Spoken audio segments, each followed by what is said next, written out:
Kenapa sih para pejabat itu dan elit partai mikirnya itu rebutan anggaran APBN aja? Kok bukan mikirin bagaimana APBN bisa naik 3 kali lipat tanpa menekan pajak? Mengapa mereka tidak memikirkan bagaimana menaikkan taraf hidup rakyat 3 kali lipat dari sekarang? Bagaimana kita tidak bergantung kepada produk asing? Bagaimana semua ini terjadi dalam waktu cepat? Kayaknya nggak ada yang memikir, kayaknya memang nggak peduli atau lebih parah lagi, memang tidak mampu. Kita menengok sejarah sebentar ke Amerika di mana di tahun 1885 sampai 1920 adalah periode seperti saat ini di Indonesia. Oligarki, para industrialis, para elit kapitalis menguasai jalannya pemerintahan. Mereka berpatokan bukan kepada siapa pemimpin Amerika yang terbaik, namun semua presiden harus punya kwitansi pada mereka. Jadi para kapitalis elitis ini punya kendali atas jalannya kebijakan yang pastinya selalu berpihak pada kepentingan pengusaha elit. Kapitalis elitis ini selalu berpihak kepada siapa yang menang dan mau menerima kwitansi dari mereka.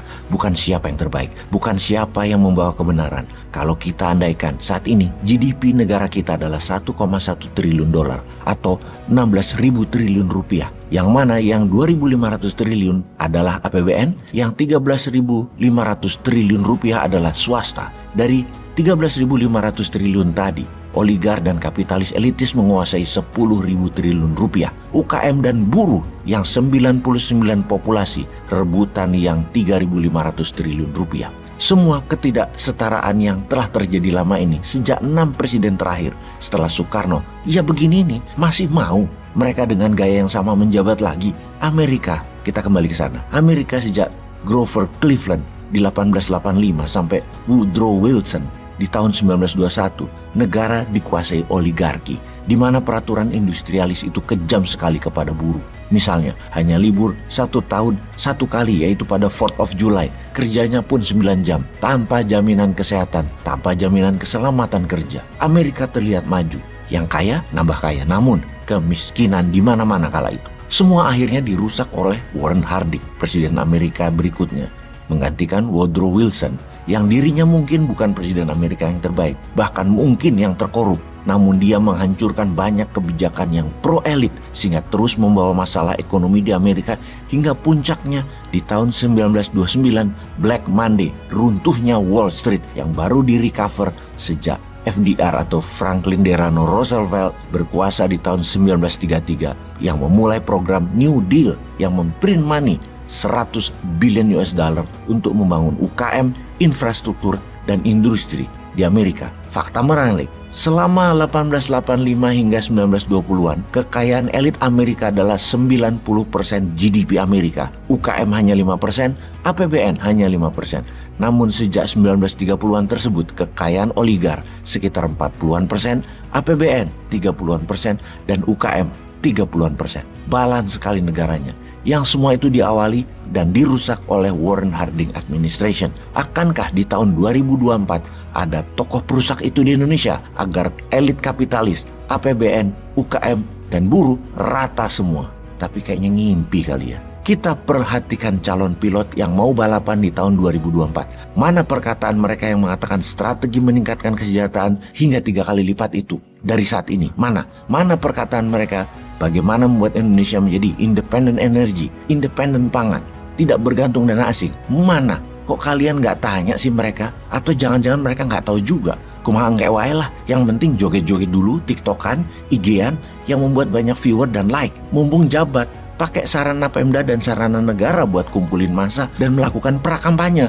Plus pakai uang Pemda dan uang negara, undang wartawan sebanyak-banyaknya dan diekspos. Gini deh, kita yang ingatkan mereka aja deh, biar nanti waktu mereka jabat nggak ngeles-ngeles cari alasan, karena beda apa yang diomongin di kampanye, beda dengan apa yang didapatkan rakyat. Kita mulai dari data demografi. Demografi Tiongkok, usia rata-rata saat ini adalah 36 tahun. Di tahun 2027 diperkirakan rata-rata usia penduduk Tiongkok adalah 49 tahun.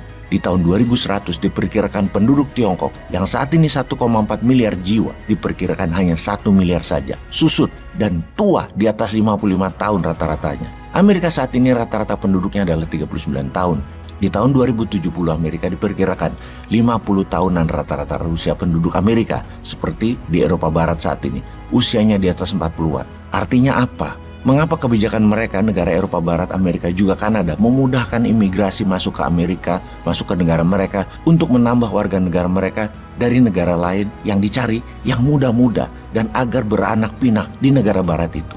Agar usia rata-rata negara mereka selalu muda, itu prinsipnya. Usia muda, usia dinamis, lincah. Kalau tua-tua, gerakannya tidak lincah dan membahayakan nation trade negara mereka. Kita ke Asia. India saat ini 24 tahunan rata-rata penduduknya, Indonesia 27 tahunan rata-rata penduduknya. Artinya di tahun 2045 dua negara ini akan menjadi negara paling lincah, paling fit secara fisik. Usia matang 33 sampai 35 tahunan rata-rata ketika tahun 2045 penduduknya. Inilah masa championship itu. Tinggal secara otak dan secara mental bagaimana.